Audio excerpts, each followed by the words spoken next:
Hello दोस्तों, आज की इस वीडियो में दोस्तों हम पढ़ेंगे भौतिक विज्ञान के कुल 50 महत्वपूर्ण प्रश्नों को डिस्कस करेंगे दोस्तों। और दोस्तों ये सभी प्रश्न हमने लूसेंट बुक से लिया है। यदि दोस्तों आप रेलवे के एग्जाम की तैयारी कर रहे हैं तो लूसेंट बुक की फिजिक्स, केमिस्ट्री और बायोलॉजी आपको पूरी खत्म करनी होगी। तो दोस्तों आज से हम शुरुआत कर रहे हैं, लूसेंट की फिजिक्स से शुरुआत करते हैं और ये फिजिक्स का पहला पार्ट है। तो दोस्तों वीडियो को बिना स्किप किए अंत तक जरूर देखिएगा। चलिए दोस्तों शुरुआत करते हैं यहाँ पे पहले प्रश्न से। पहला प्रश्न है दोस्तों, कार्य का मात्रक क्या होता है? तो दोस्तों कार्य का मात्रक क्या होता है? जूल होता है। अगला प्रश्न देखते हैं, प्रकाश वर्ष किसकी इकाई होती है? प्रकाश वर्ष दोस्तों दूरी की इकाई होती है।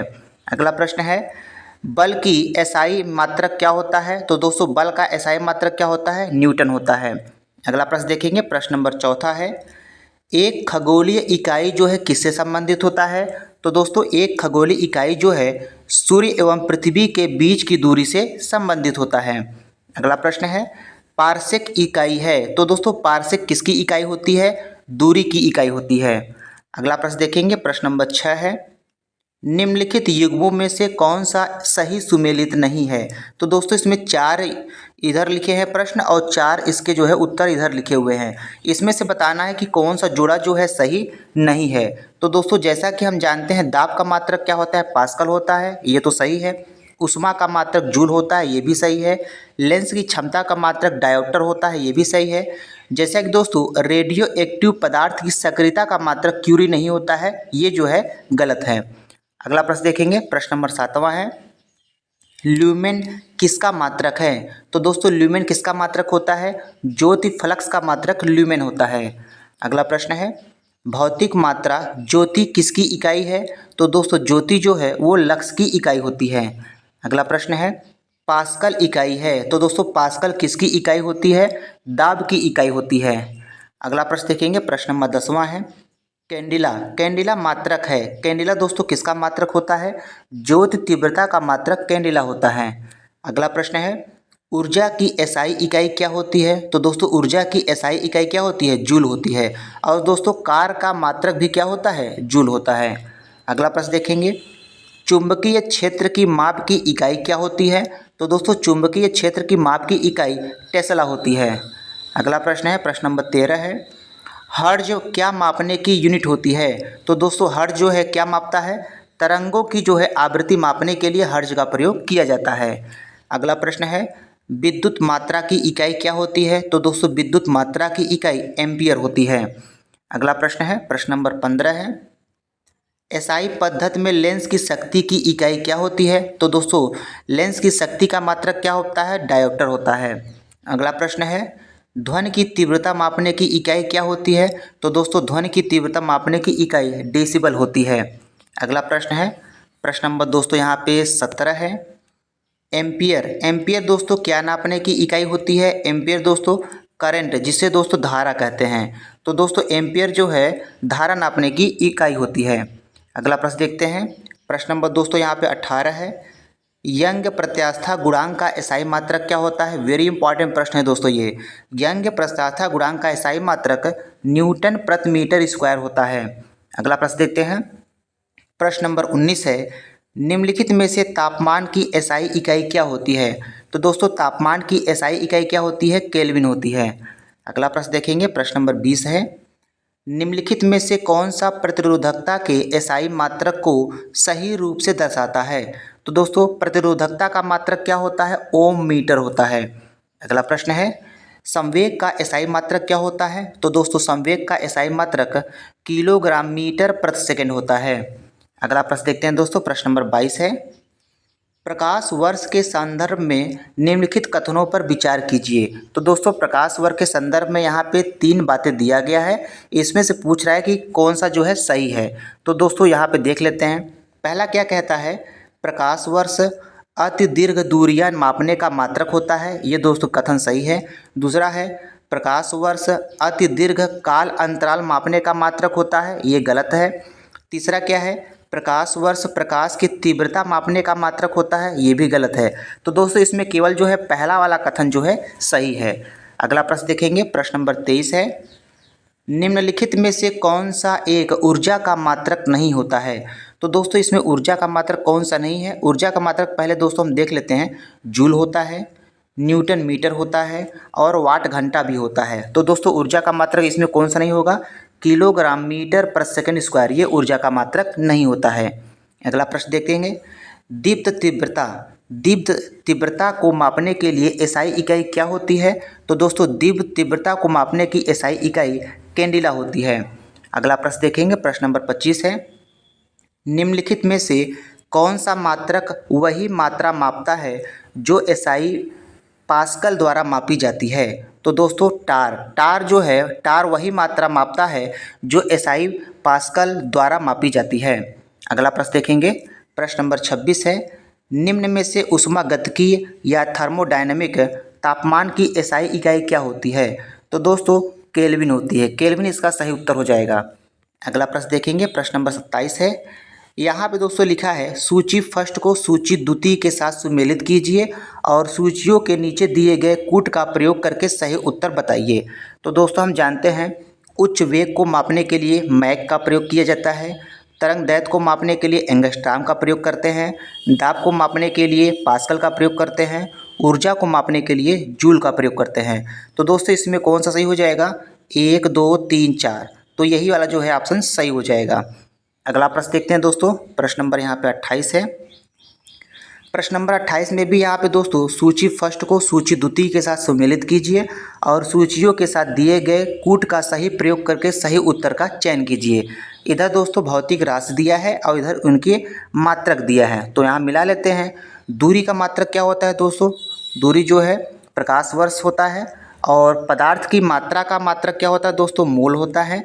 विद्युत आवेश की मात्रा का मात्रक क्या होता है? कूलाम होता है। और ऊर्जा का मात्रक वाट घंटा होता है। तो दोस्तों इसका कौन सा ऑप्शन सही हो जाएगा? पहला वाला इसका उत्तर सही हो जाएगा। अगला प्रश्न देखेंगे, प्रश्न नंबर 29 है दोस्तों। सूची फर्स्ट को सूची द्वितीय के साथ सुमेलित कीजिए। इधर भौतिक राशि लिखा हुआ है, इधर इसकी इकाई लिखा हुआ है। तो दोस्तों जैसा कि हम जानते हैं त्वरण का मात्रक क्या होता है? त्वरण का मात्रक मीटर प्रति सेकंड स्क्वायर होता है। और दोस्तों बल का मात्रक क्या होता है? बल का मात्रक न्यूटन होता है। और कृत कार्य का मात्रक क्या होता है? जूल होता है। और दोस्तों आवेग का मात्रक क्या होता है? न्यूटन सेकंड होता है। अगला प्रश्न देखेंगे, प्रश्न नंबर 30 है। निम्नलिखित में से कौन सा एक व्युत्पन्न परिमाण नहीं है? तो दोस्तों इसमें जो द्रव्यमान है यही जो है व्युत्पन्न परिमाण नहीं है। अगला प्रश्न देखते हैं, त्वरण ज्ञात करने का सही सूत्र क्या होता है? तो दोस्तों हम जानते हैं वेग में परिवर्तन की दर को क्या कहते हैं? त्वरण कहते हैं। तो त्वरण का सही सूत्र होता है A बराबर V माइनस U बटा T होता है। पहला वाला इसका उत्तर सही हो जाएगा। अगला प्रश्न देखते हैं दोस्तों, प्रश्न नंबर 32 ये कहता है पदार्थ के संवेग और वेग के अनुपात से कौन सी भौतिक राशि प्राप्त होती है? तो दोस्तों संवेग और वेग के अनुपात से कौन सी भौतिक राशि प्राप्त होगी? हम जानते हैं दोस्तों संवेग बराबर क्या होता है? द्रव्यमान गुणते वेग होता है। तो दोस्तों संवेग बटा अगर वेग करेंगे तो क्या मिलेगा? यहाँ पे द्रव्यमान मिलेगा। तो दोस्तों द्रव्यमान जो है इसका सही उत्तर हो जाएगा। अगला प्रश्न देखेंगे, प्रश्न नंबर 33 है। प्लांक के अचर में किसका आयाम होता है? प्लांक के अचर में दोस्तों कोणीय गति का आयाम होता है। अगला प्रश्न है, एक लड़की झूले पर बैठी स्थिति में झूला झूल रही है, उस लड़की के खड़े हो जाने पर दोलनों का आवर्तकाल क्या हो जाएगा?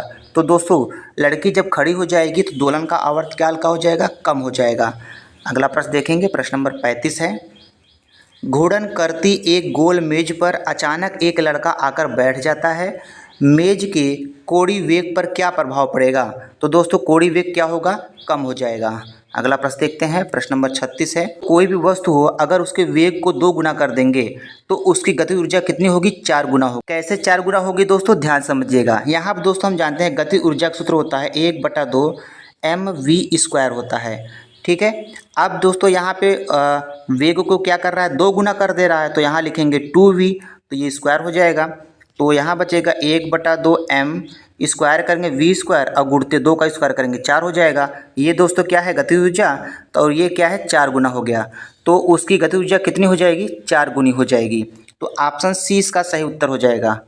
अगला प्रश्न देखेंगे, प्रश्न नंबर 37 है। किसी पिंड के द्रव्यमान तथा भार में अंतर होता है। किसी पिंड के द्रव्यमान तथा भार में अंतर होता है क्योंकि द्रव्यमान जो है स्थिर रहता है जबकि भार जो है परिवर्तनशील होता है। दोस्तों यदि किसी वस्तु का द्रव्यमान पृथ्वी पर 10 केजी है, ठीक है, किसी वस्तु का द्रव्यमान पृथ्वी पर कितना है दोस्तों, 10 केजी है। यदि हम इसको चंद्रमा पर भी ले जाएं तो इसका द्रव्यमान क्या रहेगा, 10 केजी ही रहेगा, नहीं बदलेगा। जबकि दोस्तों यदि किसी वस्तु का भार पृथ्वी पर 90 न्यूटन है और इसको चंद्रमा पर ले जाएंगे तो इसके भार में क्या होगा, परिवर्तन हो जाएगा। तो दोस्तों याद रखिएगा, द्रव्यमान हमेशा क्या होता है, कांस्टेंट रहता है, भार जो है बदलता रहता है। अगला प्रश्न देखेंगे, प्रश्न नंबर 38 है। किसी भी स्थिर या गतिशील वस्तु की स्थिति और दिशा में तब तक कोई परिवर्तन नहीं होता जब तक उस पर कोई वाह बल सक्रिय न हो। तो दोस्तों यह जो है किसका नियम है, यह दोस्तों नियम न्यूटन के गति विषयक प्रथम नियम होता है। अगला प्रश्न देखेंगे, प्रश्न नंबर 39 है। किसी असंतुलित बल द्वारा किसी पिंड में उत्पन्न त्वरण जो है वो दोस्तों बल के अनुक्रमानुपाती होता है। किसी असंतुलित बल द्वारा किसी पिंड में उत्पन्न त्वरण बल के अनुक्रमानुपाती होता है। अगला प्रश्न देखेंगे, प्रश्न नंबर 40 है। न्यूटन के गति के तीसरे नियम के अनुसार क्रिया तथा प्रतिक्रिया के संबंध से बल क्या होते हैं, बल हमेशा भिन्न भिन्न वस्तुओं पर ही लगे होने चाहिए। अगला प्रश्न देखते हैं दोस्तों, प्रश्न नंबर 41 क्या कहता है दोस्तों, प्रत्येक क्रिया के बराबर विपरीत दिशा में एक प्रतिक्रिया होती है। यह कथन किसका है, यह कथन दोस्तों न्यूटन का गति विषयक तृतीय नियम को ही क्रिया प्रतिक्रिया का नियम कहते हैं। अगला प्रश्न है, जल में तैरना न्यूटन की गति के किस नियम के कारण होता है। तो दोस्तों जल में तैरना जो है ये न्यूटन के तृतीय नियम पर आधारित होता है। अगला प्रश्न देखेंगे, प्रश्न नंबर 43 है। कोई पिंड तब तक विरामावस्था में ही बना रहेगा जब तक उस पर वाह बल कार्य नहीं करता है। यह कथन दोस्तों किसका है, यह कथन दोस्तों न्यूटन ने बताया था। अगला प्रश्न है, बल की परिभाषा आती है न्यूटन के, बल की परिभाषा दोस्तों न्यूटन के गति के पहले नियम से आती है। अगला प्रश्न देखेंगे, प्रश्न नंबर 45 है। किसी पिंड के उस गुणधर्म को क्या कहते हैं जिससे वह सीधी रेखा में विरामावस्था या एक समान गति की स्थिति में किसी भी परिवर्तन का विरोध करती है। तो वो दोस्तों क्या कहलाती है, जड़त्व कहलाती है। अगला प्रश्न है, न्यूटन के पहले नियम को और क्या कहा जाता है, न्यूटन के पहले नियम को जड़त्व का नियम भी कहते हैं। अगला प्रश्न है दोस्तों, प्रश्न नंबर 47 है। गाड़ी खींचता हुआ घोड़ा किस बल के कारण आगे बढ़ता है। तो दोस्तों गाड़ी खींचता हुआ घोड़ा जो है वो पृथ्वी द्वारा घोड़े के पैरों पर आरोपित बल के कारण ही आगे बढ़ता है। अगला प्रश्न है, चलती हुई बस जब अचानक ब्रेक लगाती है तो उसमें बैठे हुए यात्री आगे की ओर जो है गिर जाते हैं। इसको किसके द्वारा समझाया जा सकता है, इसको दोस्तों न्यूटन के पहले नियम के अनुसार समझाया जा सकता है। अगला प्रश्न है, प्रश्न नंबर 49 है। रॉकेट किस सिद्धांत पर काम करता है। रॉकेट दोस्तों न्यूटन के तृतीय नियम पर काम करता है। अगला प्रश्न है, अश्व मतलब दोस्तों घोड़ा यदि एकाएक चलना प्रारंभ कर देता है तो अश्वारोही के गिरने की आशंका बढ़ जाती है। किस कारण से दोस्तों, विश्राम जड़त्व के कारण जो है बढ़ जाती है। अगला प्रश्न देखेंगे, प्रश्न नंबर 51 है। क्रिकेट का खिलाड़ी तेजी से आती हुई बॉल को क्यों अपने हाथ को पीछे खींचकर पकड़ता है। तो दोस्तों ऐसा इसलिए करता है क्योंकि बॉल जो है विश्राम की स्थिति में आ सकती है और उसको चोट जो है कम लगेगा। तो दोस्तों आज के इस वीडियो में दोस्तों हमने फिजिक्स के 50 महत्वपूर्ण प्रश्नों को डिस्कस किया है। तो दोस्तों आज की इस वीडियो में इतना है। वीडियो पसंद आया तो वीडियो को लाइक कीजिएगा, शेयर कीजिएगा। मिलते हैं नेक्स्ट वीडियो में। धन्यवाद।